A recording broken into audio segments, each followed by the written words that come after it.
In 1904, the New York Fire Department arrives at the Manhattan Adventurers Society because of a room that is expelling a lot of smoke. However, when the firefighters arrive, the smoke is sucked back inside. One of the men touches the door, and his hand begins to freeze, so his partners have to pull him away. Then the firefighters break the door down and are shocked to find dozens of frozen corpses and ice everywhere, while an unknown language plays from a phonograph. Among the ice spikes, a mysterious figure in armor holds an orb containing an ancient evil. When the firefighters try to grab it, the orb opens and causes all the bodies to shatter. Inside the orb, a pair of eyes glow with malice. In the present, Callie, her boyfriend Gary, and her children Phoebe and Trevor have moved to New York from Somerville to become full-time Ghostbusters. Callie is the daughter of one of the old Ghostbuster team members, so it's become a family business. A terrifying ghost has escaped from the sewer and is causing trouble all over Manhattan.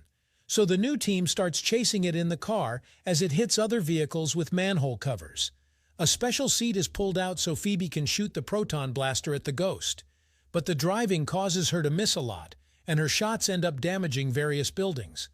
Once they're close enough, Trevor releases a remote-controlled trap, but this is still not enough to catch the ghost, so a drone trap comes out next.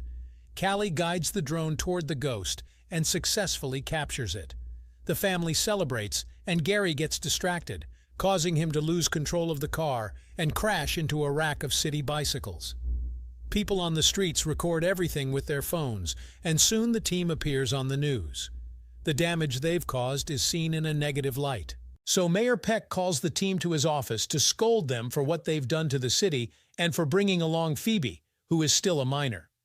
Afterward, the team returns to headquarters, which is the same office the old Ghostbusters used to work in. Remembering the mayor's threats, Callie and Gary decide that Phoebe should have a normal life and is kicked out of the team.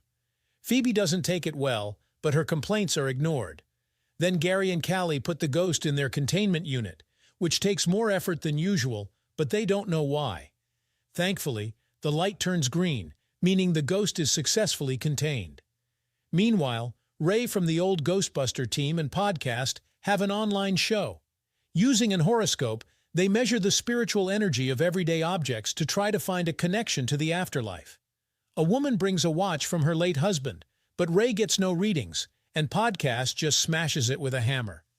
Later, when Phoebe comes to visit, she discovers that their shop has a bunch of little entities known as marshmallow men running around his room.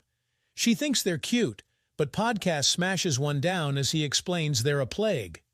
Suddenly, Nadim enters the shop, and the mere sight of his box sends all the Marshmallow Man running to hide in fear. The box has a bunch of family antiques that Nadim wants to sell, and Ray is immediately curious about the orb, noticing the glyphs on it. He uses the horoscope on it. But the energy emitted by the orb causes a surge that breaks the device and triggers a short earthquake. A freezing energy can be seen moving through the street and eventually hitting the wall with the ghost container. Ray immediately buys the orb, and Nadim leaves with the money as fast as possible, noticing the flame on a food cart outside suddenly growing larger than usual for no reason.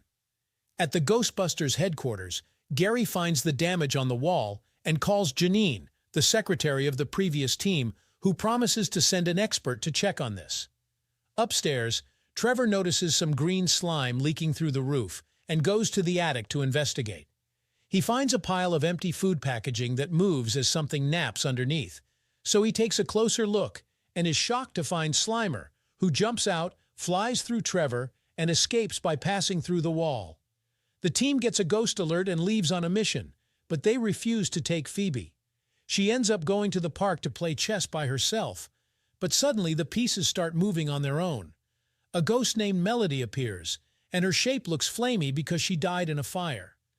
While they play, Melody admits she has very low chances of crossing over because she has unfinished business.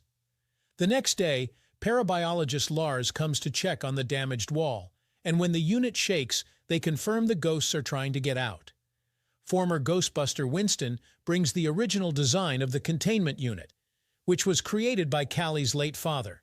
They conclude the unit is running out of space after 40 years of compiling spiritual waste. Winston also informs them that the blast that caused the earthquake created a rift which could potentially act as a gateway to the other side. Since obviously this building won't hold for long, Winston takes the team to a secret lab where he's keeping the Paranormal Research Center. All kinds of scientists gather here to study supernatural phenomena. Trevor gets to reunite with his friend Lucky, who is working there as well. Whenever Ray finds an item with supernatural energy, he sends it to the lab, and Lars puts them in a machine that separates the ghost from the object. Using the original design as a guide, they've also built a bigger container unit, so they'll have to start moving the ghost from headquarters by bringing them with traps. Not all the ghosts are kept in the unit. Some of them are in special cells for further study. Phoebe is freaked out by a skull, while Gary and Callie step back when a ghost pukes at the glass. There's also a possessor that likes jumping from device to device. Later in the evening, the team gets another mission and leaves without Phoebe again.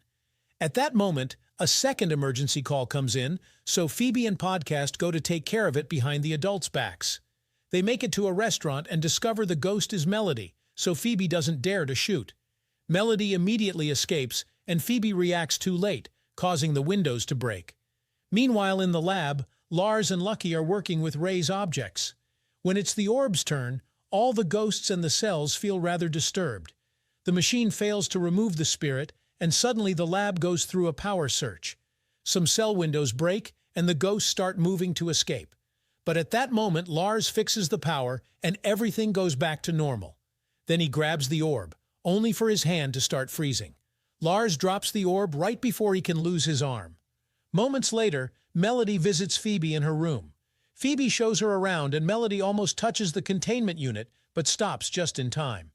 Melody also keeps playing with some matches. So Phoebe explains that's the object that's anchoring her to this world. It turns out these matches started the fire that killed her family. In the lab, the orb sends out a freezing blast that hits the unit again and shuts down the power in the city. The blast moves near Melody, who says she's working as fast as she can, but sounds hesitant about having to use Phoebe for the plan. The following day, Trevor puts down a trap in the attic and covers it with junk food before hiding with a proton blaster ready.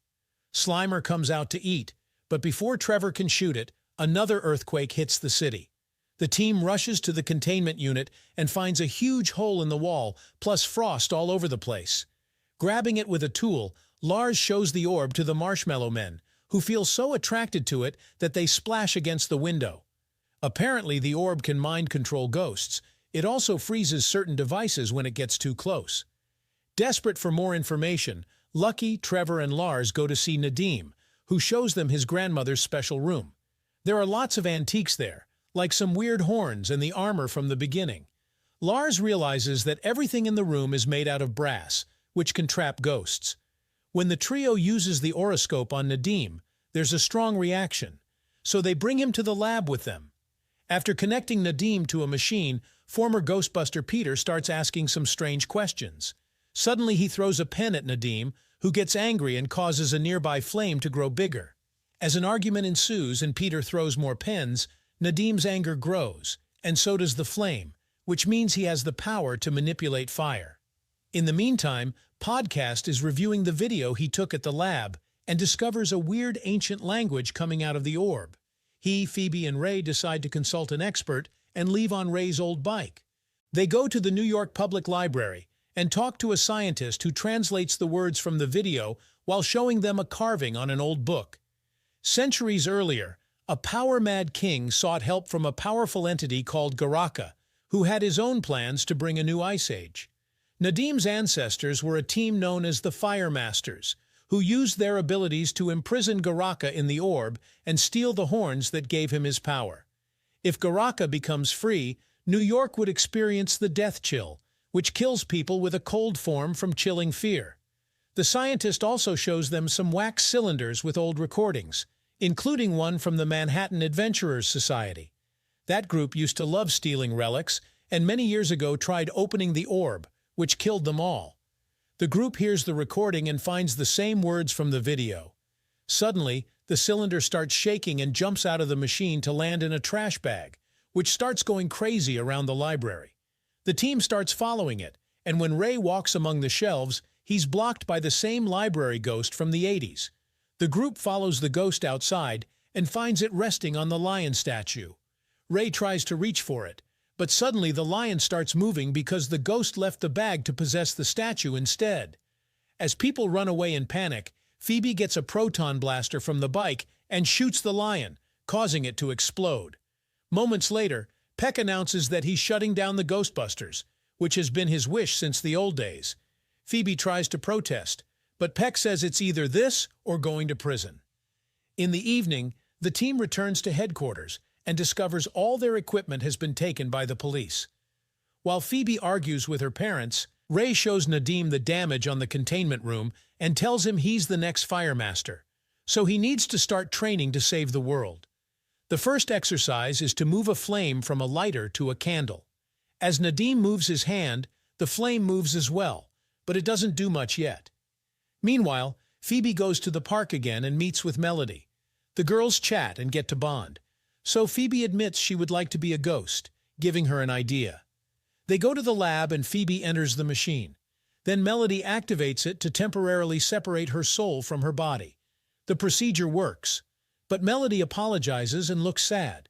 It turns out she's working for Garaka, who can't control living beings, only ghosts. Since he needs a living person to open the orb, now he can control Phoebe's ghost to make her say the words. The ghost is still connected to her body, so it repeats the words as well, and the orb begins opening while Melody explains she had to do this because it's her only chance to see her family again. Soon the orb comes apart, and a deep darkness takes over the room. Garaka appears and says he'll destroy the world while his power forces Phoebe's ghost back into her body. At that moment, Lucky shows up and tries to fire a proton blast at Garaka, but he quickly freezes and shatters the stream before disappearing.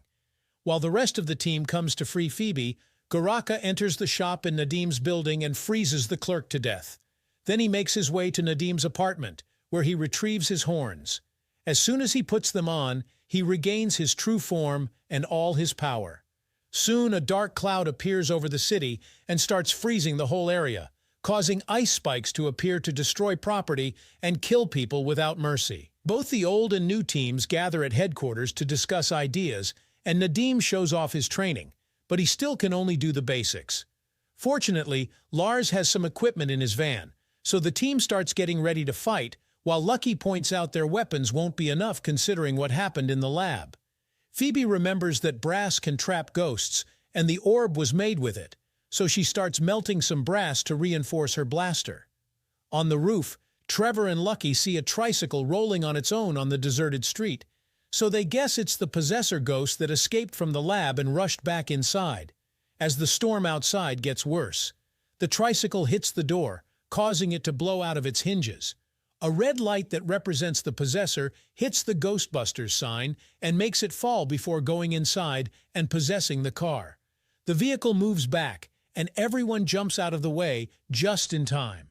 Lars goes into another room because he heard a noise, but it's one of the little ghosts from the lab, who shoots goo at his face. The red light soon leaves the car by possessing a paper plane, then it jumps into Lucky's proton pack. It raises the blaster and tries to shoot Trevor, but Gary pushes him away, and Nadim uses his power to redirect the blast out the window. Podcast smashes the pack with his hammer, and the ghost jumps out to possess a pizza, only to end up devoured by Slimer. At that moment, the ice starts covering the headquarters building. Phoebe goes to the unit room and finds Melody, who swears she didn't want to hurt anybody and only wanted to see her family. Furious, Phoebe makes her see that nobody can help her move on. Melody has to find it in herself. Then Garaka finally arrives and blocks the front door with more ice spikes. As the building starts shaking and coming apart, the Ghostbusters shoot all their proton blasters at the same time, but Garaka freezes all the streams in seconds. Suddenly, Nadim appears wearing the Firemaster armor and tries to use the lighter to summon a flame, but it's not working because he used all the fluid in training. Garaka grabs the lighter and destroys it before shooting a blast that creates a chasm in the floor and traps everyone with more ice spikes. Then Garaka says an incantation to release all the ghosts from the unit, which makes a huge energy blast to shoot up into the sky. All the ghosts from the unit escape and start terrorizing the city. But Phoebe can't see Melody anymore. She rushes upstairs and fires her blaster at Garaka, who can't freeze this reinforced energy, so he shoots frost at Phoebe instead. The girl instantly freezes, and Garaka tries to extract her soul, but at that moment Melody reappears and lights her last match. Now Nadim can create a fireball that he shoots at Garaka, and the strong heat melts the ice in the room, releasing everyone. Phoebe shoots her blaster again and has trouble standing still with so much power in her hands, so her family helps her hold it. While the combined effort of the reinforced blast and Nadim's fireball overpower Garaka, Podcast rushes to the car and releases the drone trap. However, the Marshmallow Men have also escaped the lab and mess with him, causing him to lose control of the trap and allowing Garaka to knock it down. The older Ghostbusters realize that since Garaka released all the ghosts, the containment unit is now empty. They run to the basement to activate it, and thanks to everyone working together, Garaka is dragged into the unit and the light turns green, confirming the bad guy has been successfully sealed. Afterward, Melody gives Phoebe her matchbox and says goodbye before finally moving on. The team comes out and discovers all the ice has melted. Perk appears to try to scold them again, but all the locals are showing their support, and Perk has no choice but to play along, allowing the Ghostbusters to function for now. Now all the ghosts that Garaka released are loose in the city, so the team jumps back into action to start cleaning. On their way out, Phoebe calls Gary Dad for the first time. Sometime later, when a truck driver stops at a gas station, the Marshmallow Men use the chance to steal away his vehicle. Make sure to subscribe and turn on notifications so you can watch more videos like this. Thanks for watching.